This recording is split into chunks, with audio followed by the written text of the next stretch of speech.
name is Adam Wachuku and welcome to Tinatalks show.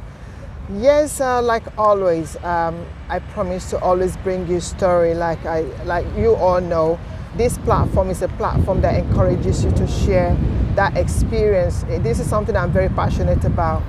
Life is not about, yes, we can go on to acquire so many things like properties and all that, and pass it on to our, yes, it's good. Those things, material things are very, very good. We need them. But you see, I've come to see, come to that point in my life where I've come to understand that what we really need to pass on, what about those people who don't even know? What about those people who we can't reach? What can we pass to them? A lot of people are demotivated today because they are not hearing from you. So this platform is set for you. Today I have my special friend who will share his experience. I'm sure that by the end of this discussion, we just want to chat about life and see where we can take this to. Yes, thank you so much. That's okay. This is Tinatalks show. You don't mind if I eat, do you? No, of course you can eat. You need to eat. Of course you have to. No, it's okay. It's okay.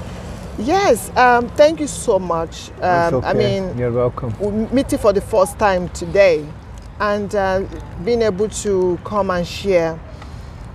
Like I did mention, Tinatalks show is about sharing experience, what we're going through. So can you introduce yourself to the audience? 1 second. Sorry, audience. Yeah, it's still breakfast. I caught him this morning, so still need to eat. Yeah. We'll leave that there. Yeah. So. Yeah, my name is Don. I met Ada this morning. Very nice lady. Thank you. Introduced herself, said hello. So I'll have a little chat and see where it goes from there. That's it. Yeah. Around the, you did mention to me, because sometimes I keep wondering what is actually causing or driving. What is the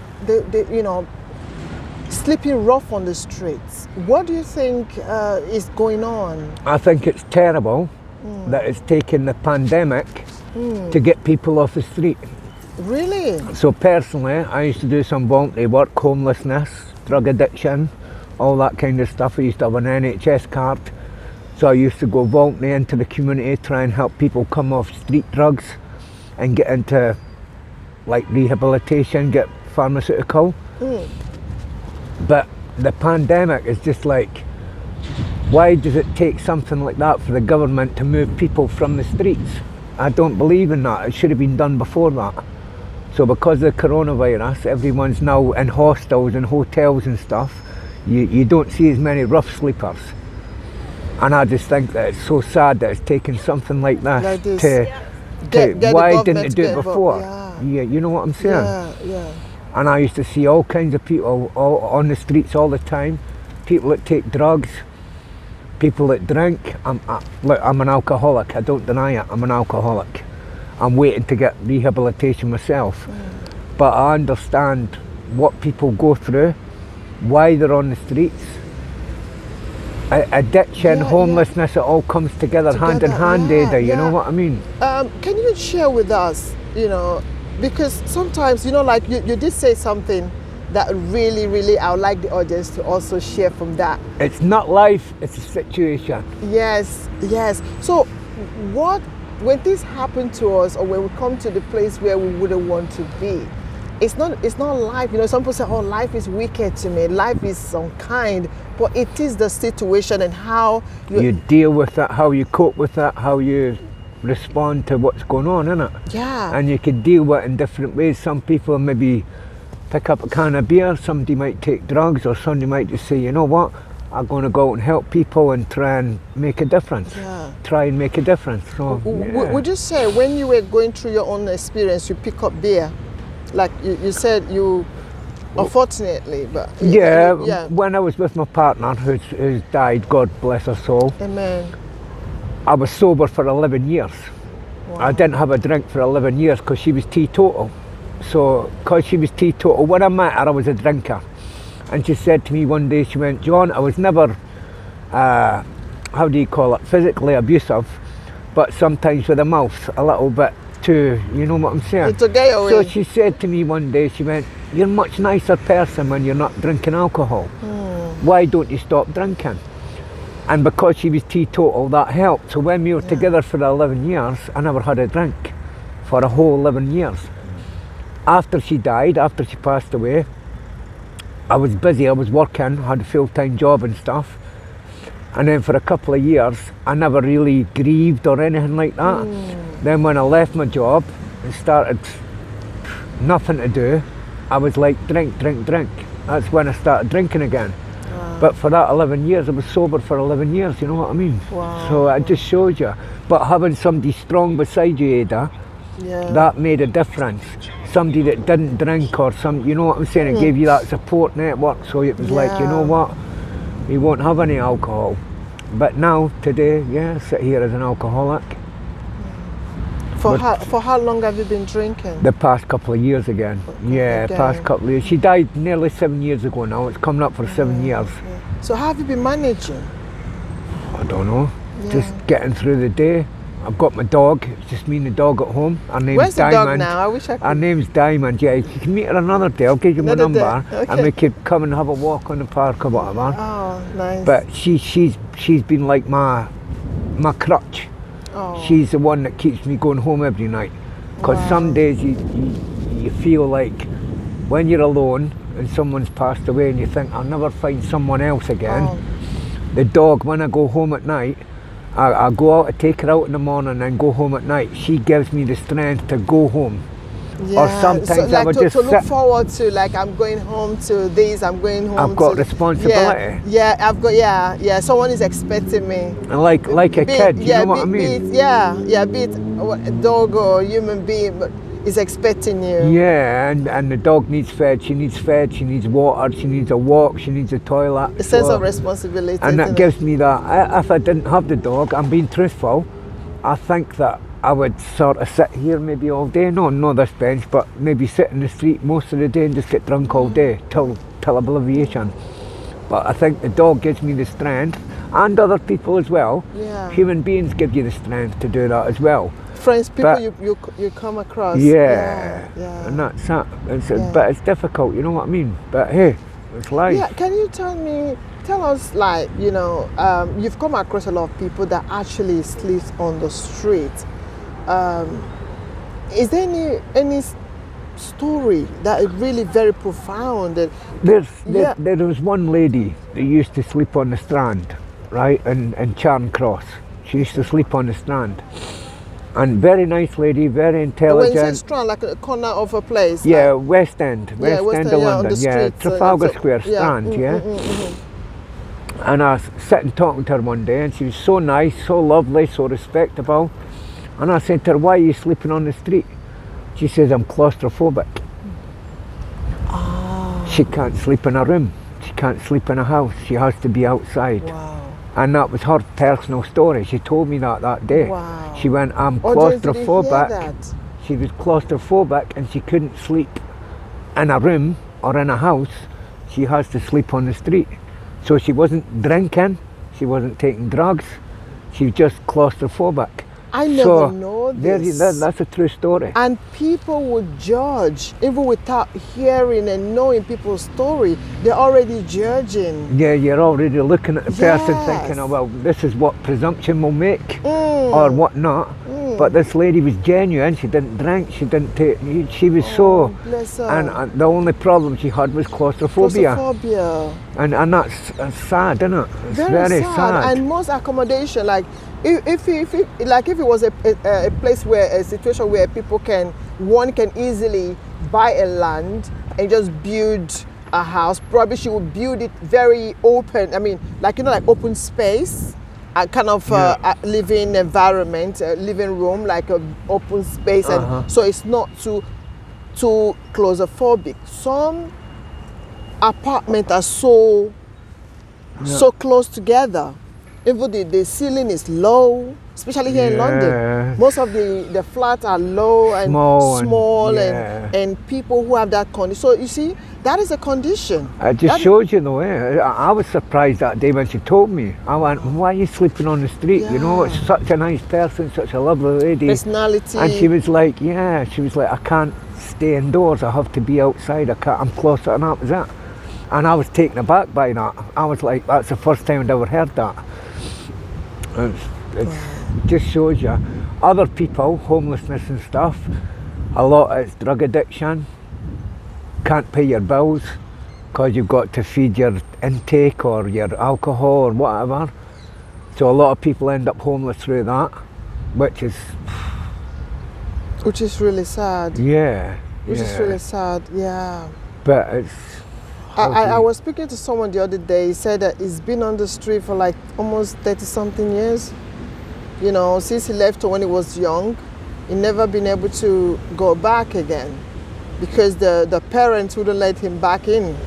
You know, and there's something about the society, I think, that after a while, they kind of don't care anymore. Just like you said. Yeah. Can you imagine? It took the government, the situation with pandemic, with the COVID, for them to actually turn and look at people who are homeless. See, under the previous government, Labour, when Labour were in power, it was good. Okay, they maybe said they left no money in the coffers or whatever they say, but they looked after the homeless. They did. They did, yeah. Okay. And whether people agree or not, under Tony Blair, yeah, he did a couple of wrong that man, things. Tony Blair. Wherever you are, bless I know. you, we all love you. Yes, honestly, under that man rulership, it was great. After that, I don't know what we have now. You he 10 years, he did 10 years for the country, you know what I'm saying? And some people won't agree with things like Iraq and all that, and some things went wrong, but he looked after the people. Yeah. He looked after the people. And the homelessness and that back in the 90s, 2000 was reduced. Proper reduced. What was it that he was doing at that time to reduce homelessness? I just think they invested money in it basically, innit? Whereas the Tories seem to be a little bit... Yeah. Maybe like centres where people can drop in. Because I do volunteer for this agency. It's an organization. Okay. Where like a rehabilitation centre. People come in there for counselling. They drop in, and government fund that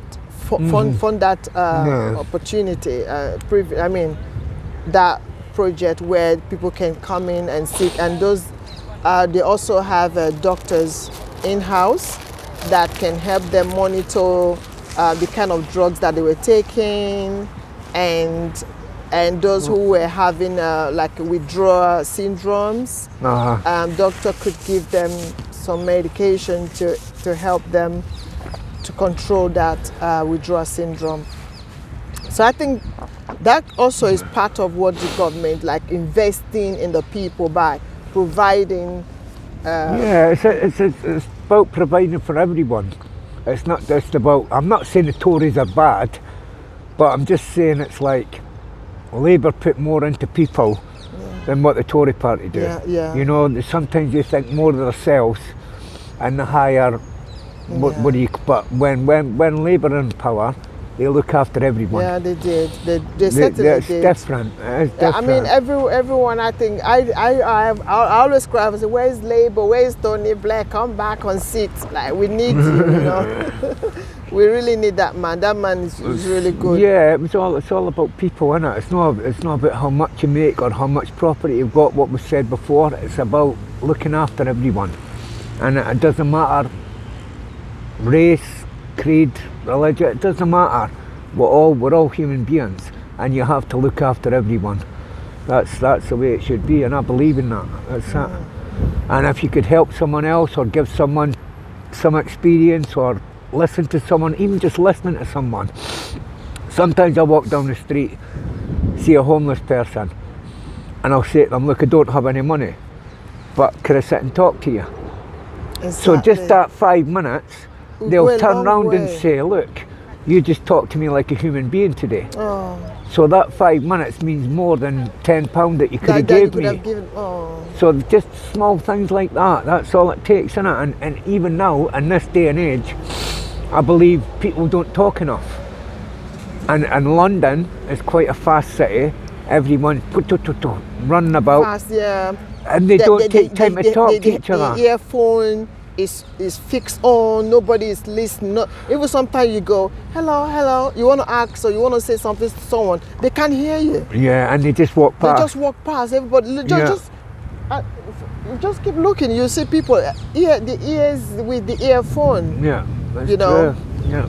It's very sad. And I think life's all about, how do you say it, dialogue, like talking.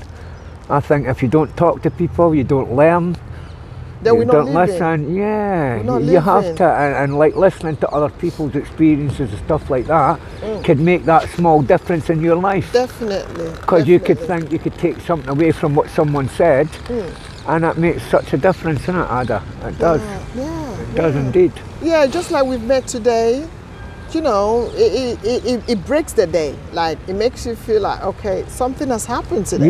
Yeah, you like this morning, it's special. I just met you, and you know what? I hadn't ate yesterday properly because I'd had a couple of drinks, so I didn't eat properly yesterday.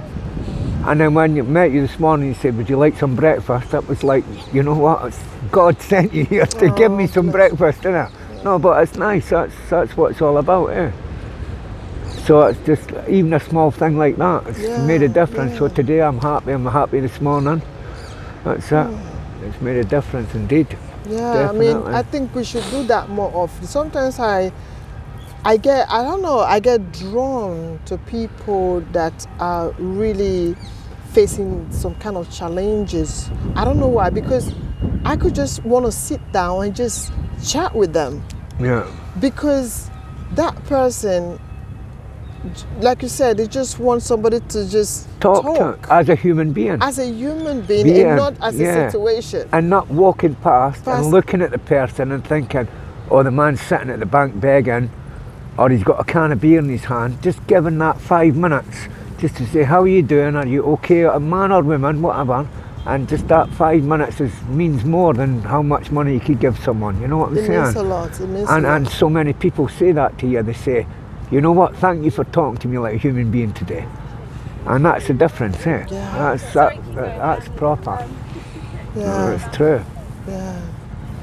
I never look down my nose at anyone because I've been in homeless situation. I've been addict before. I know what life's all about in that sense of things. So I never look down my nose at anyone. And it could happen to anyone. You know, Yeah, I've had yeah. good jobs. I've had nice houses, You stuff like that. did. Not bought, but I'm just saying, like, had nice flats and all Yeah, that. yeah, Different areas, different cities. But still, I never look down my nose at anyone because you never know tomorrow what might happen.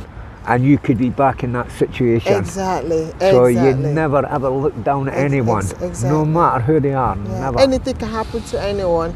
And the reason why I you know, when I see people on the street, I talk to them. If I can just give whatever I can give, I do, because I grew up in a very tight situation, like very poor. So I know what it feels like not to have, you know, to Yeah. go without. Yeah. You know, I know what it feels like able to, when people don't care about you, you feel rejected, you feel neglected, and it hurts. Yeah, you feel alone sometimes. Yeah, you innit? feel alone. Yeah. Yeah. So whereabouts in Nigeria were you brought up then? Where? In Nigeria, in the east, in East. Benin, to be Okay, precise, Benin. Benin City. All right, okay. Benin City. As I said, I've got two half Nigerian, half Scottish Yeah, nephews. that's amazing. See, that just So shows is the you. connection. Yeah. That's So it. we've got Nigerian blood running in your Yeah, in family. the family. Yeah. So you see the connection, like comes Yeah, back, that's that it. comes back, isn't it? Of course. of Amazing. So would you say that if that never happened, you know, losing your partner, you know, may I so rest in peace, is sad, you know, things would be okay? I would have thought so. Yeah. I mean, when I was a young man, I used to be a little bit of a playboy. let's say. Okay. Yeah. Okay. Interesting part now. Just a little bit. We won't be rude. But when I met Linda, I was like in my 30s, so I was older, maturer. I never cheated on her. For the whole 11 years, always faithful, never cheated once. Used to go to work every day, come home at night, and it's just like so special. She was like a housewife. She was 10 years older than me. Yeah. She used to do the housework, the washing, the cleaning and stuff. I'd go to work all day, but then I'd come home and cook. And she kept me feet on the ground, you know what I'm saying? And I knew I was coming home to someone special. So for those 11 years, it was amazing. It was just so good. You've got a great personality. No, when I was younger, I was naughty. You know what I'm saying? Not naughty, but not naughty now, but a little bit. No, naughty, yeah. Thought I was a playboy. Do you have siblings? Do you have young ones? Yeah, I have up? 2 kids. I have 28 and 25. 2 kids? A son and a daughter, yeah. 2 different ladies. What about siblings? Do you have siblings? What do you mean? Like brothers, sister? Oh, yeah. I have Amanda, who's got the 2 half Nigerian. Yeah. I've got a step brother called Craig, and I've got 3 step sisters and a step brother on the other side, my mum's family. Basically, when my mum and dad were younger, they separated. So me and my sister Amanda went to live with my grandparents and my father. So my father moved back into his mum and dad's house. So anyway, we got brought up from our grandparents basically. My dad worked, paid for our keeping and that. My grandparents brought us up. Then when we were about 10 years old, my dad remarried. So me and Amanda and I went to live with my stepmom and my dad. And then we had a stepbrother called Craig. So after a while, about 17 years old, I'd never met my natural mother. I'd never met her properly. Never did. I was 17 years old and I was working for some company. And I used to work with this guy every day. So for about 6 months we were working. Then let's just say something happened and he come into work the next day and he said to me, he went, "John, you're my big brother." And I went, "What?" His name is Kevin. Wow. I went, "What?" He went, "We've seen your name." He says, "I spoke to my mum." He went, "You're my big brother." Wow. Where was this? And this in like, Scotland. Yeah, where was it, like in the restaurant? No, we did like, lemonade, like Coca-Cola and all that, the bottles. We used to deliver the bottles to the door. Is it? So we'd give like people 6 bottles of lemonade, they pay whatever and stuff. So me and him were working in the van all the time, working in the same company. And then he just turned around one day and went, "You're my big brother." And I went, "What?" And he went, "Your mum's Elizabeth." I went, "Okay, all right." Wow. I went, "Really?" He went, "Would you like to meet her?" And I went, "Okay." Wow. I was really taken aback. So I went to meet her, but there was just no connection. And very sad, because after 17 years, I'd been taken away from her when I was like 1 year old. So 1, 2 year old I was. Do you know, we that's similar with me. I got to know my mother when she was 17, when I was 17. Okay. And there was no connection. May her soul rest in peace now, she's late. I didn't have connection. When the first day I met my mom, at the age of 17, I'm like, okay, is that her? I didn't connect. So yeah, I'm with you. I feel very similar. When I seen her, obviously, and I look like her and all that, we've got this facial features you could and see, that. you could I see, could see, but there was no like, mom. there was no like, no love, no like want to give hugs or anything. No bond. No, that's the word. There was no There proper. was no bond. It was just like, it was very surreal. So I went to see her a couple of times, and I just didn't feel that, like mother-son relationship. Yeah. And usually you have father-daughter relationship, and then the son and mother very strong as well. But there was nothing there. I just didn't feel it. And maybe it was because my grandmother was so good, so supportive, and she brought me up like a proper, you know what I'm saying, I was granny's boy, innit? So she was my mother, basically, as I grew up as a kid. No wonder you can't replace. You were, what was the word you said, a playboy. No, but Granny was No, she was a mother. yeah, You know what I mean? They're very lovely. So when grandmas, when I met my mother, I don't think it was a perception that because my gran brought us up, I just didn't feel that connection with me and my mum. And to this day it's very sad. You know I what I can mean? relate. It is, yeah. So what happened with you and your mum then? Yeah, my mom and dad separated when I was young. Okay. You know, so I grew up on my dad's side. So my mother never kind of like came back, or Okay. so I didn't even know that I had another mother. That I had her because when I was young, my aunt, my father's sister, took me in to live with her, you know. And so I grew up, that was, I think, from the story, I was like 2 years old. Okay. So I grew up thinking that my aunt was my mom. Right. But when I realized she wasn't, Yeah. I'm like, where's my mom? You know. And did you always want to meet your mother? Did you always? Yeah, as you grew up. Yes, and how I found out was actually side talks. You know, rumors. Yeah. People say, like, I would just walk by and somebody would say, why is it that, how can somebody just have a child and never look back? Yeah, You know? this is that. Yeah, you That's okay? that. Yeah, that's all right. Do you mind if I have a cigarette? Is that No, all no, right? no, Yeah. no, sure, go on. Yeah, so yeah, it's very surreal, isn't it? I'd like to, before, obviously, touch wood, before my mother passed away again, I would like to see her maybe one day. And through my daughter, who talks to her, because it's very complicated families, isn't it? So my dad and my stepmom, we don't basically get on with my daughter. They only accepted my son because it was the first grandchild. So they accepted my son. So the other side of the family, my mother's side, my daughter used to go and meet her, used to meet my mother, and still does to this day, still talks to her and stuff like that. So maybe through my daughter, once the coronavirus and that calms down, that I might go and see my mum again. I think so. I think I would like to. Just out of respect. Nice. Yes. Just out of respect, just to say, look, you're my natural birth mother, and just to find, you know what I'm saying? Just to finalise everything. I hope that so. Would be. That would be nice. That would be nice. And I'm sure she'll be happy to see you. Yeah, of course. I mean, it's difficult. She's been through a lot in her life as well. Exactly. Of course, she had. That's what I've come to also understand, that, you know, we all face our challenges. Even though she was my mom. She's late now, but I came to understand eventually that she was going through possibly her own stress and a difficult situation. difficult situations, and didn't know what to do.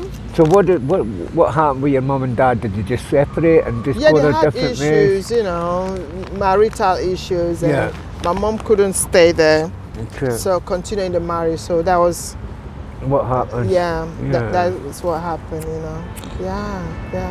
Sometimes our upbringing can impact on us in a long time, you know. Not happening. Not happening. There we go. Yeah. Yeah, so how do you say it, at the situation so I'm now, glad that, I would like to go into rehabilitation. I'm waiting to get into rehabilitation for the alcohol treatment. Have you applied for it? Yeah, it's in the process. Okay. So hopefully, looking at a bigger picture in the next couple of months, I've did blood tests and stuff last week.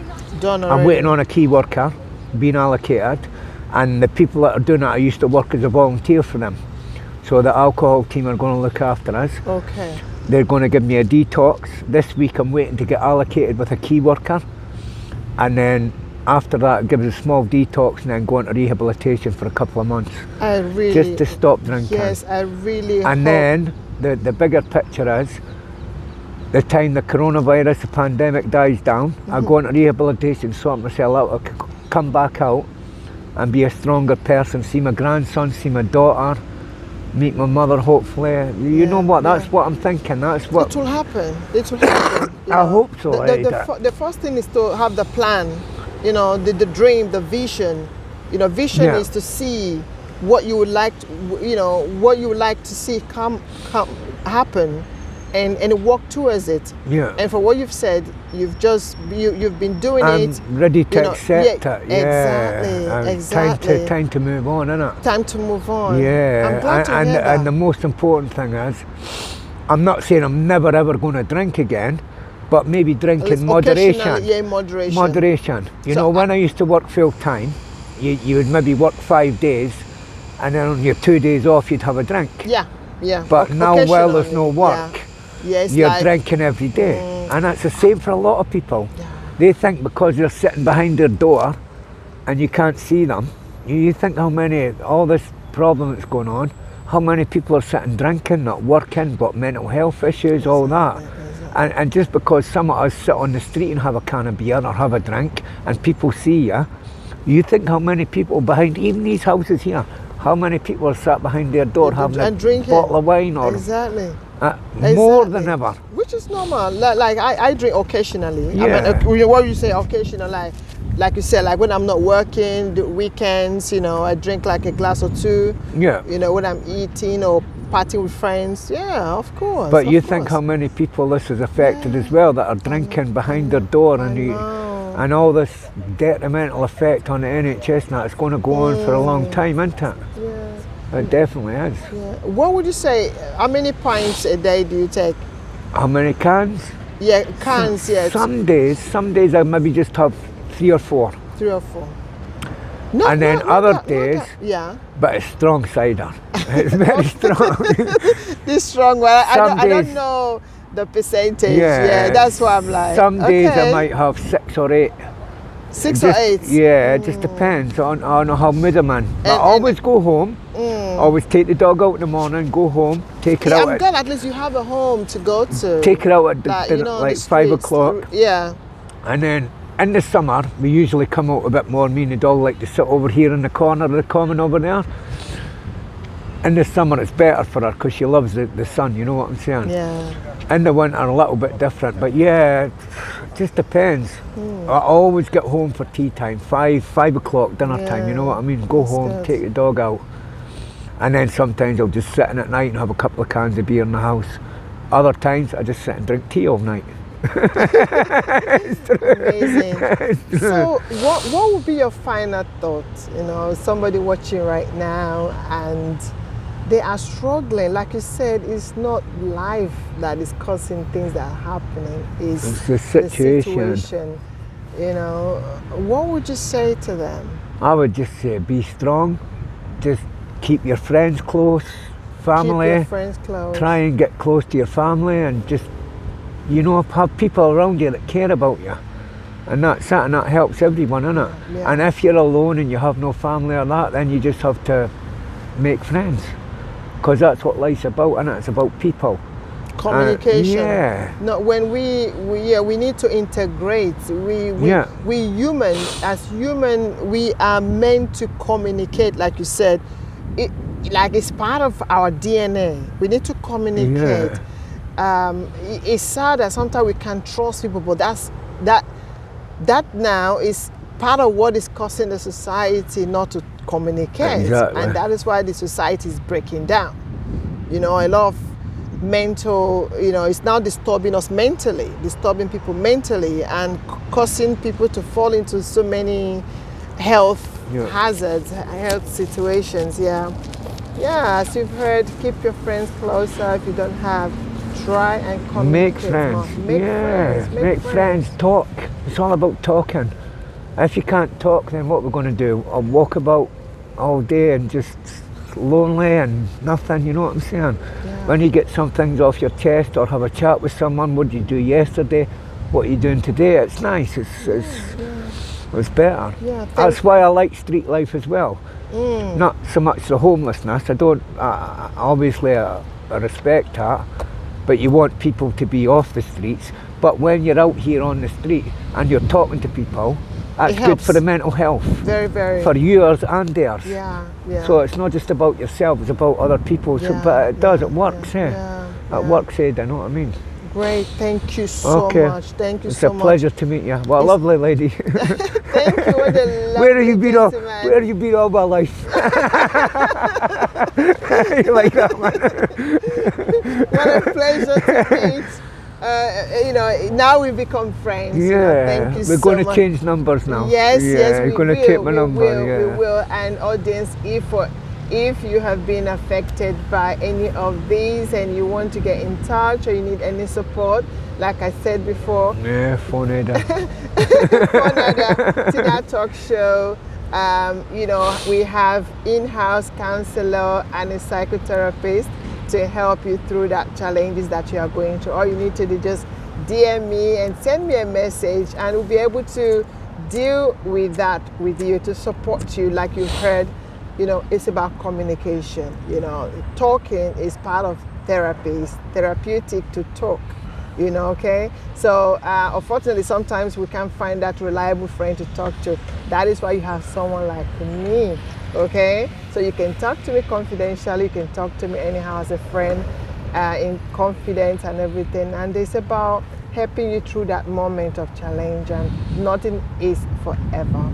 Thank you so much. It's a pleasure. You're welcome. Pleasure. Such a short notice, like we just met and we're like, you know, let's talk about life, and thank you so much for that. And audience, please, if you're watching me from YouTube, have a lovely day. Yeah. And talk. And talk, yeah, and talk. So if you're watching me from YouTube, please don't forget to push that button to subscribe and also the notification button. So next time when I have a special guest with me who want, you know, to share, you'll be the first to be notified. If you're watching me right now from Facebook, please follow me there. If you're watching me on Instagram, please don't forget to follow me there, okay? Because there's more, you know, I want to be bringing you something. Let us share. This is passing our knowledge, encouragement, motivation. That's what we need. This is part of communication. I want us to start communicating, okay? Thank you so much. And until next time, okay? Please do support.